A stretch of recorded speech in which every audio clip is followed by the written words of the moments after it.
Okay.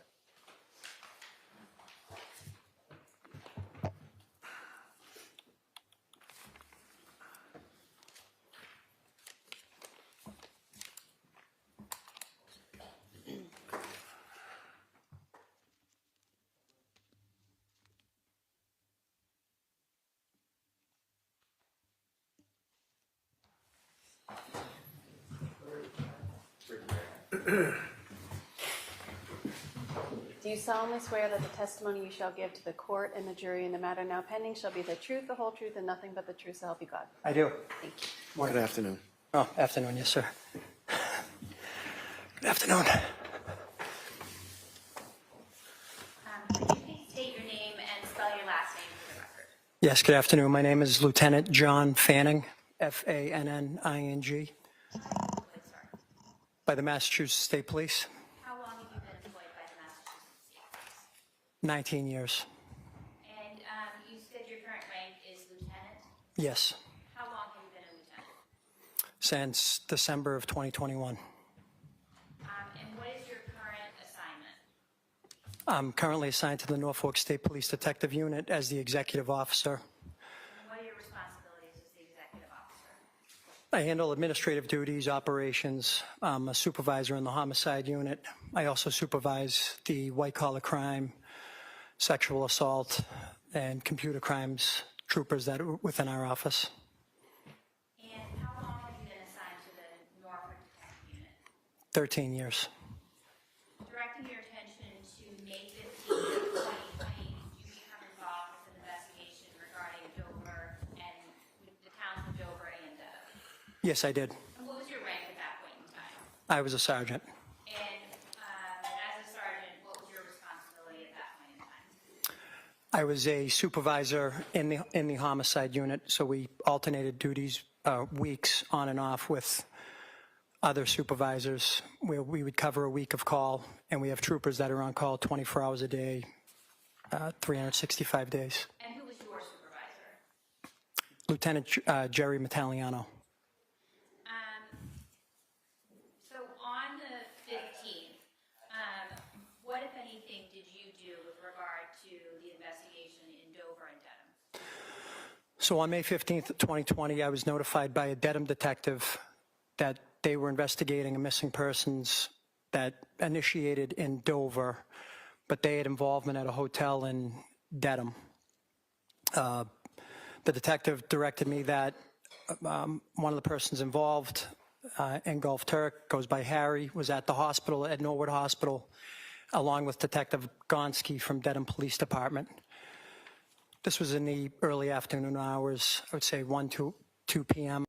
And where were you at this point in time? I was at the Canton office.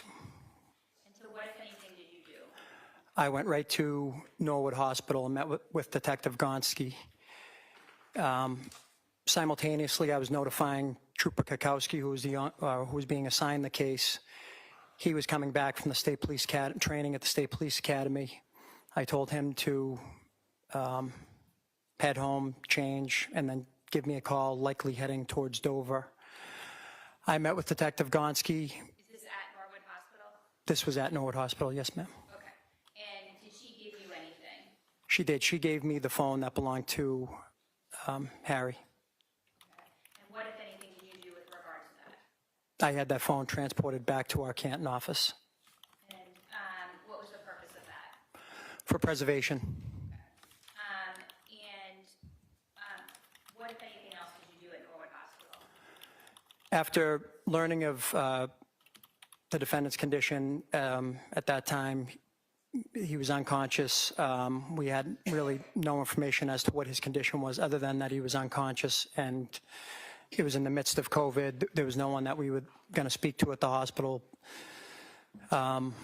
We left contact information there, but my next call was to Chief McGowan at Dover Police Department, which at that time he was at 29 Valley Road in Dover. And did you give any instructions? I did. I spoke with the chief briefly about information that they had gathered to that point, and I told him to secure the home, freeze the scene, pending a search warrant. Okay, and then what, if anything, did you do next? From there, I went to 29 Valley Road in Dover.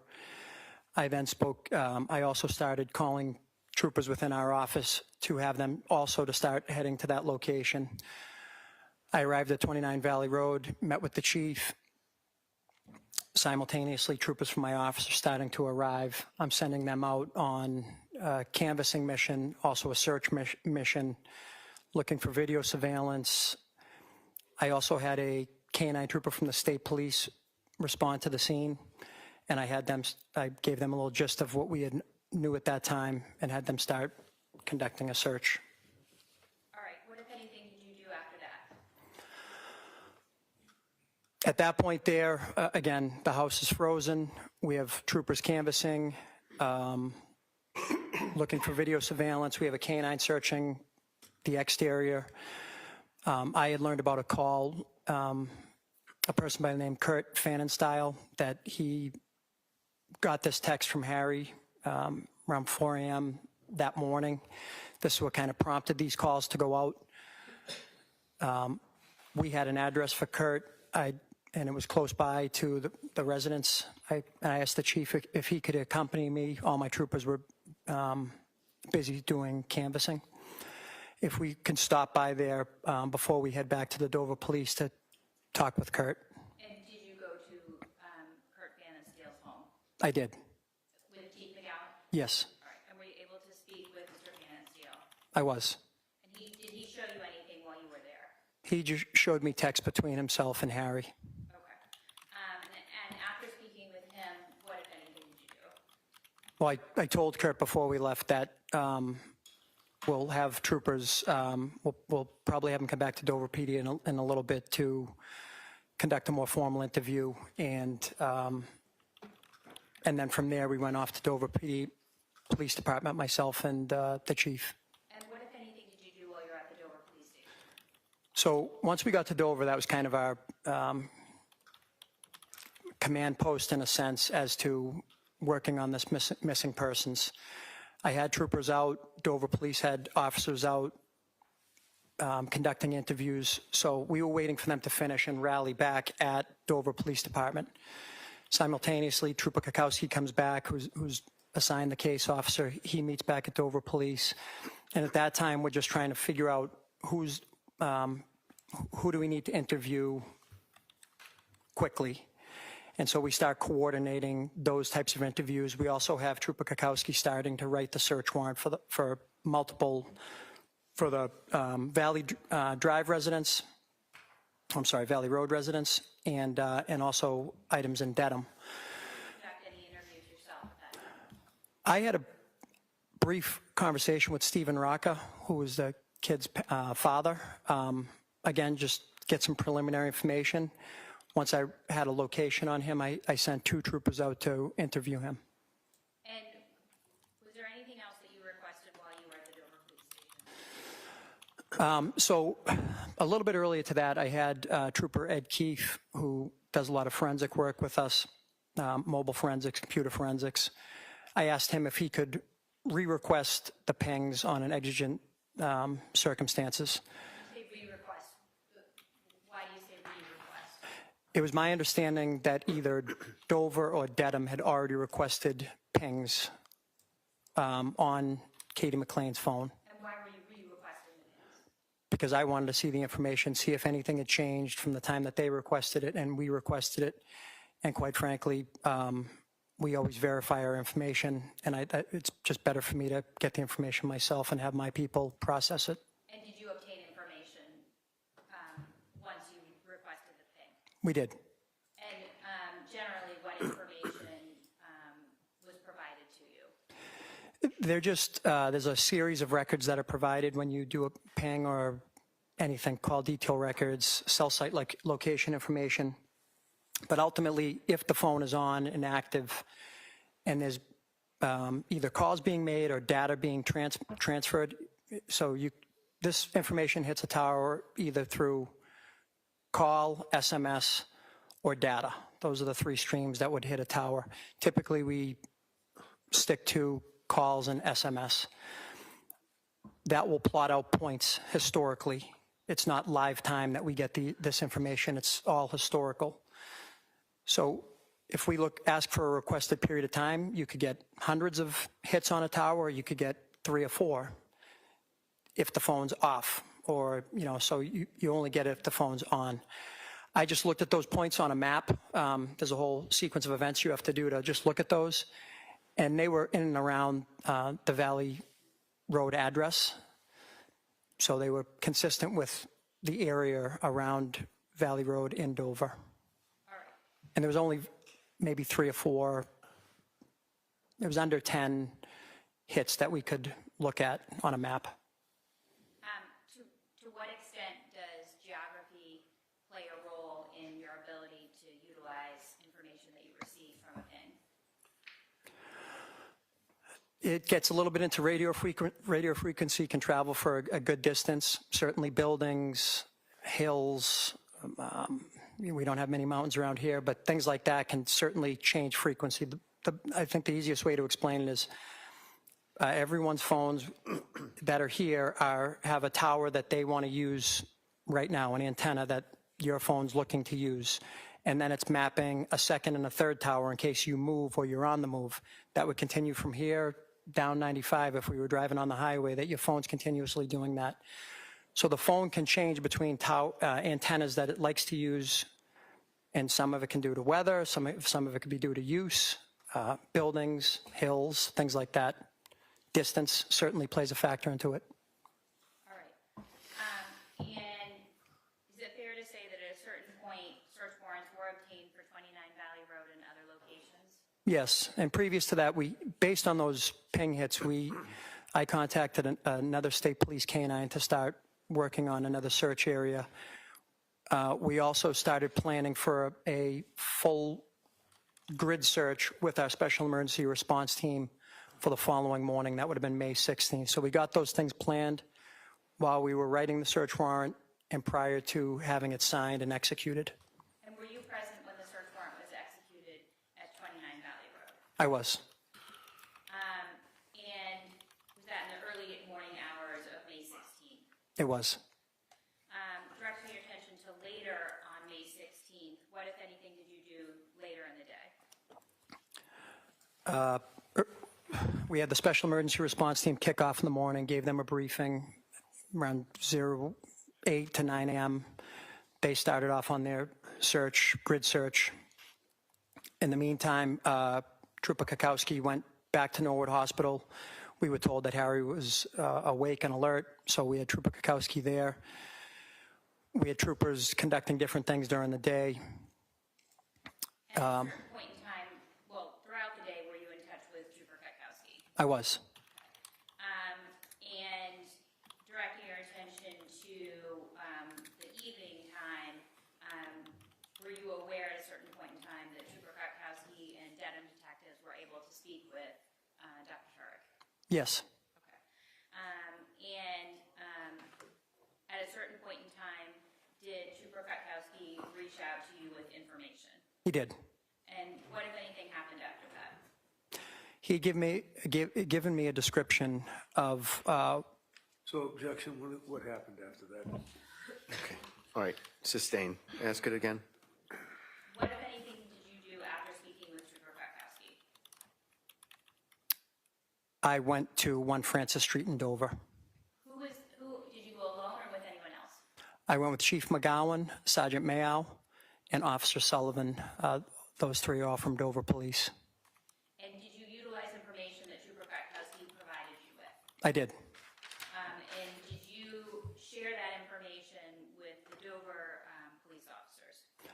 I had explained the information that was given to me by Trooper Kakowski to the Dover Police. They directed me to 1 Francis Street. We took 2. And where did you go at 1 Francis Street? I pulled right into the driveway at 1 Francis. How far up did you go the driveway? Nearly up to the garage. Okay. And I'm sorry, who did you say was present? Chief McGowan from Dover Police, Sergeant Mayow from Dover Police, and Officer Sullivan from Dover. Okay. And where, if anywhere, did you go?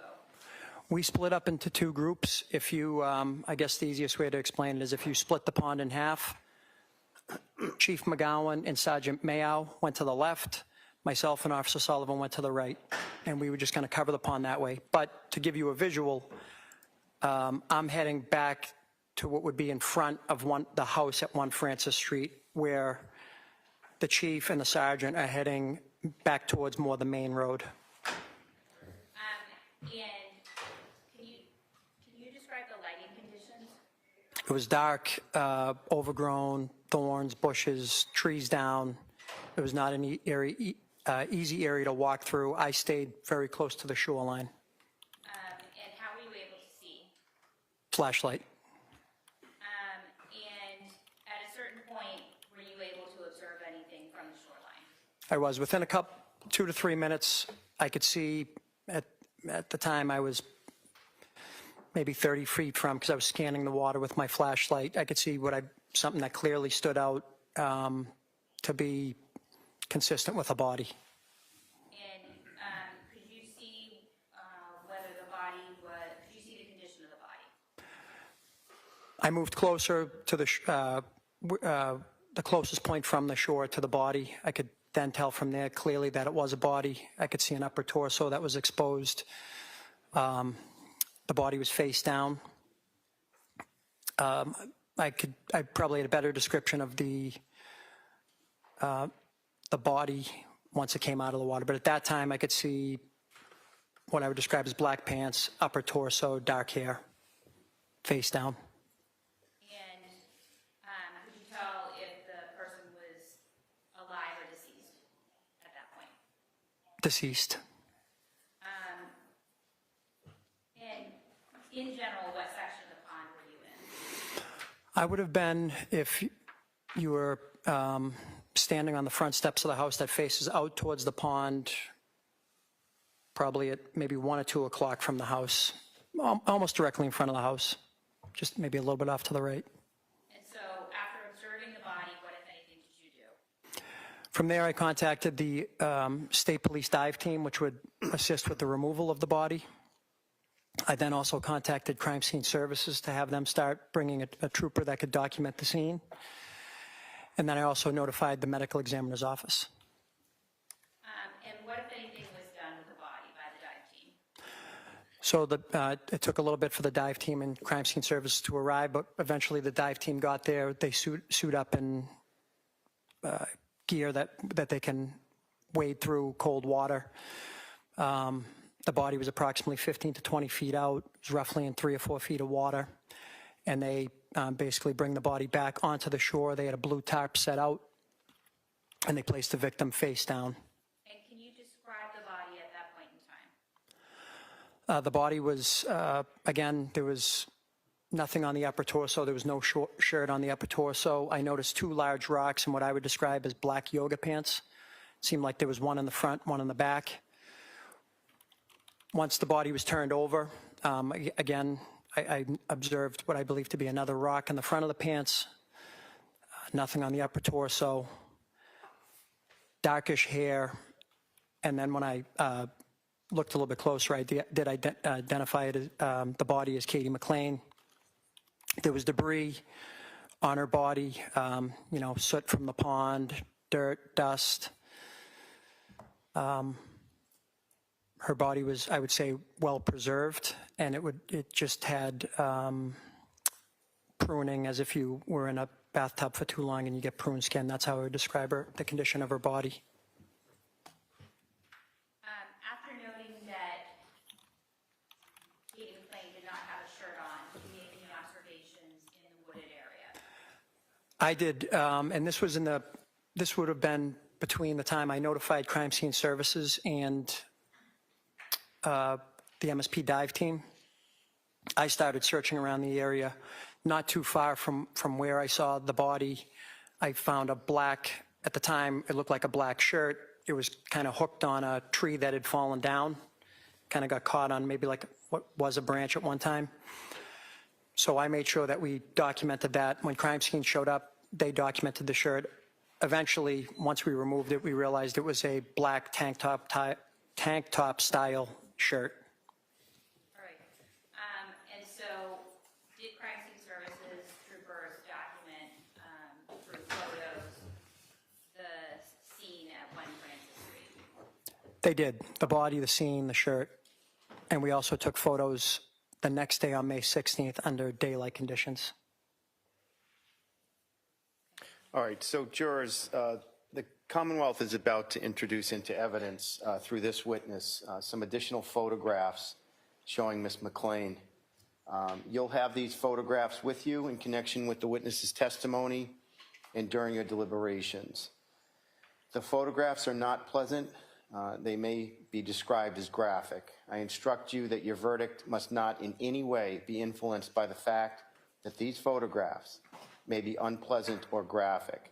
The defendant is entitled to a verdict based solely on the evidence and not one based on pity or sympathy for the decedent, which might be occasioned by these photographs. Consider the photographs only as they may draw attention to a clinical medical status or to the nature of the injuries or to the nature of the incident itself. Thank you, Your Honor. Could we please have the lights off and we have exhibit 119, please? Lieutenant, can you tell us what is in exhibit 119?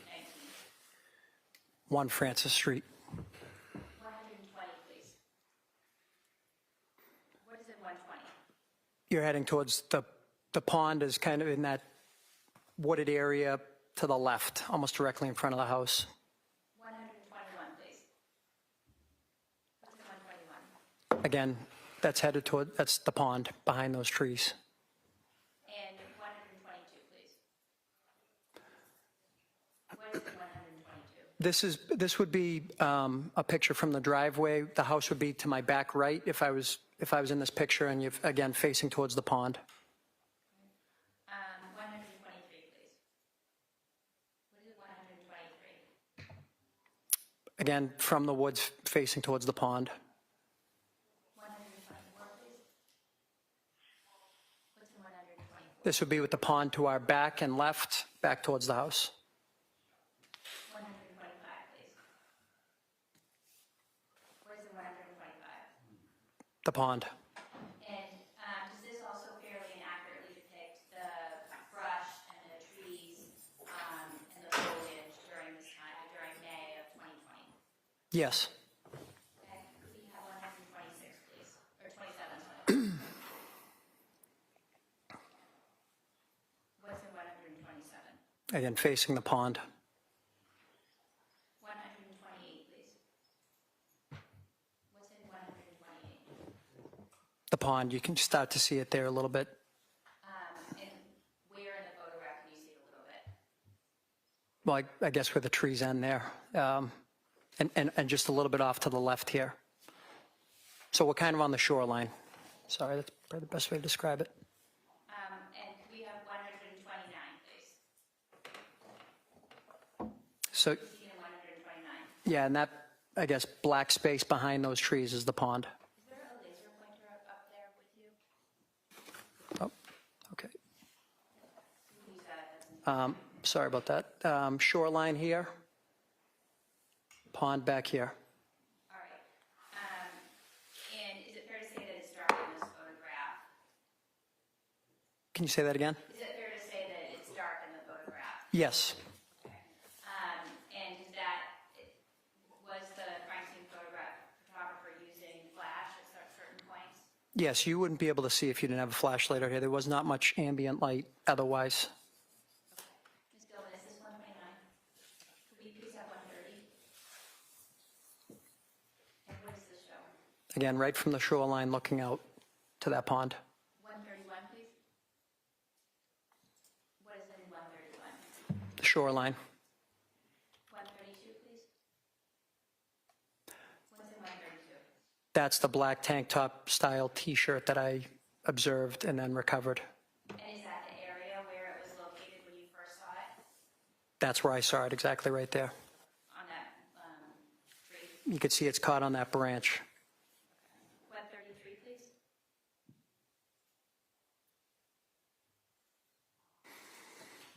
What can we see in 133? Well, that's clearly the pond out there. I can't really see if I'm picking up on anything else but the pond. Yes.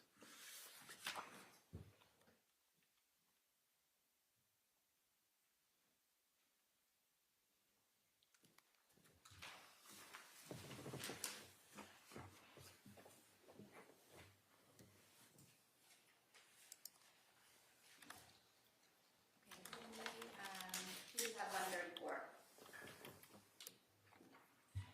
What is in 134? The pond. And 135, please. What is in 135? So that's where I see Katie's body for the, roughly, that's what I saw the first time I observed Katie's body. And we have 136, please. What is this? That's Katie's body once she was pulled out of the water. And in this 136, how is she facing? She's face down, and you can observe that there's a large lump in the back in the yoga pants that turned out to be a rock. And 137, please. What does this show? Upper torso and head, debris on the back. 138, please. What is that a photograph of? That large rock inside the back of the yoga pants. 139, please. What is in 139? The second rock that was in the front of the yoga pants, a little bit of a upper torso. Is this face up now? It is. 140, please. What's in 140? The upper torso and head with her hair covering her face. 141, please. That's the shirt that we recovered. 142, please.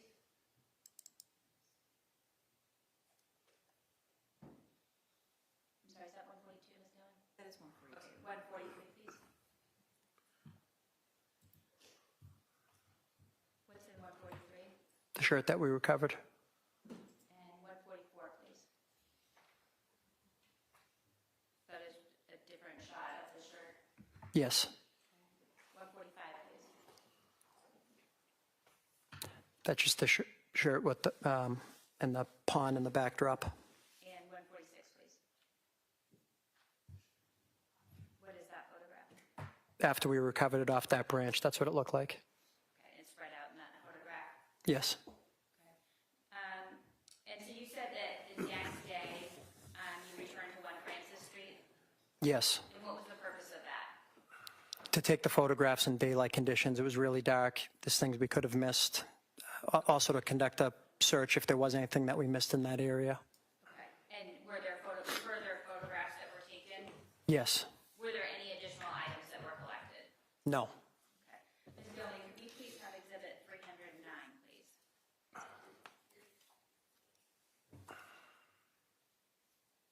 And what is in 309? That's the entrance to 1 Francis Street.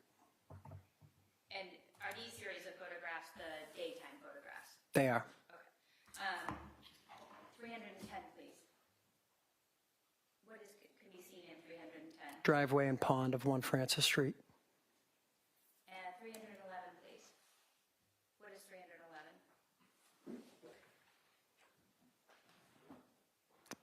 Did the photo change? I'm sorry. I'm sorry. One moment.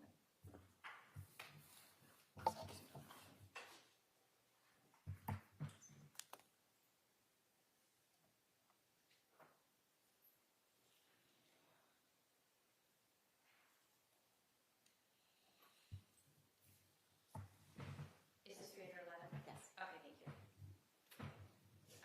What's in 311? Driveway, 1 Francis Street. That's similar to the photo that was taken the previous night. 312, please.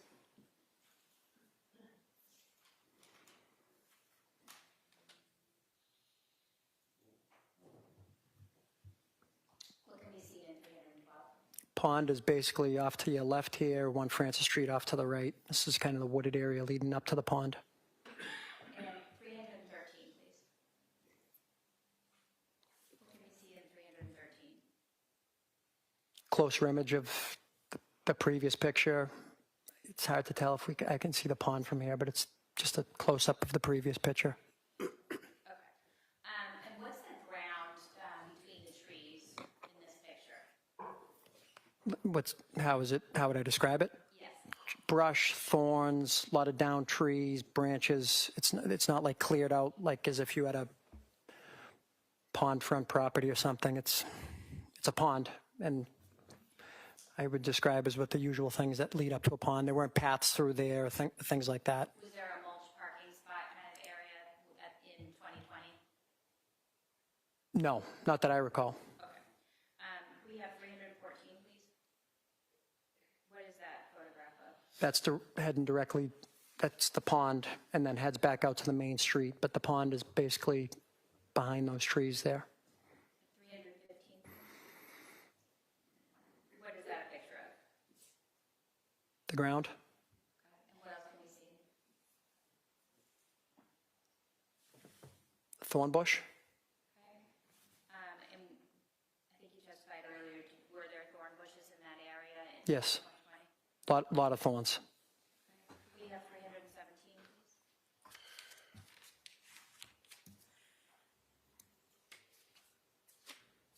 What is that? The pond. Did I say 316 is done? Okay, thanks. What is it, 316? The pond, again, looks to be the area where we may have recovered Katie. Just using the laser pointer, can you point to the general area? So she was brought in here, and I'd say right in that area there.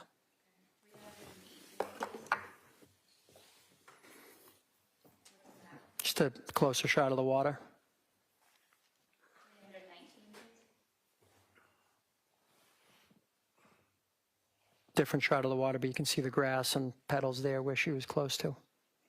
320, please. What is in 320? This looks like the shoreline towards where Katie was. And 321? What is in 321? Same. Same. 322? Again, it's the same. It could be where the shirt was recovered the previous night. 323? What is in 323? This is Kurt Fannin Styles' house. I believe it's on Walpole Street in Dover. And where is that in relationship to 1 Francis? Basically a butts. If we could have the lights back on, please.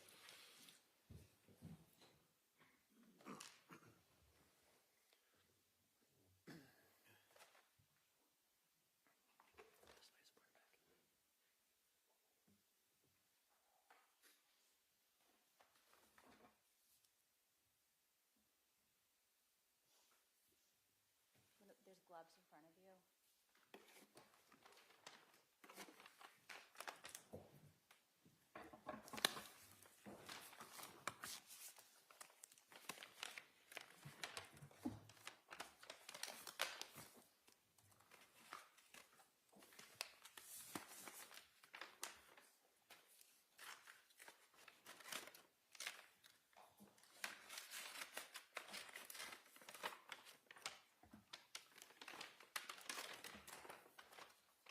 All right, I'm handing you a brown paper bag. The contents, hold it up, please.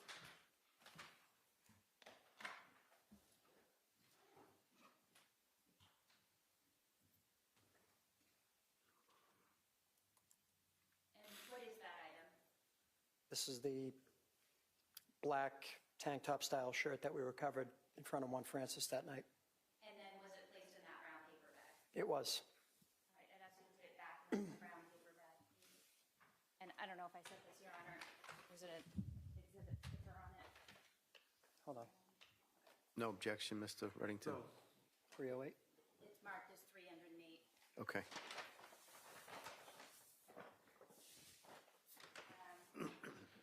And is there some writing on this? There is. Is your name on this? This is, yes, and this is my writing. The date and the time? Yes, May 16th, 2020. 03:35. It's through the red tape, so it's difficult to read, but it's my writing signature. Location found 1 Francis Street, Dover, near pond and shoreline where body was found. I have no further questions at this time. Okay. Do you want to just take that back? Thank you. Thank you.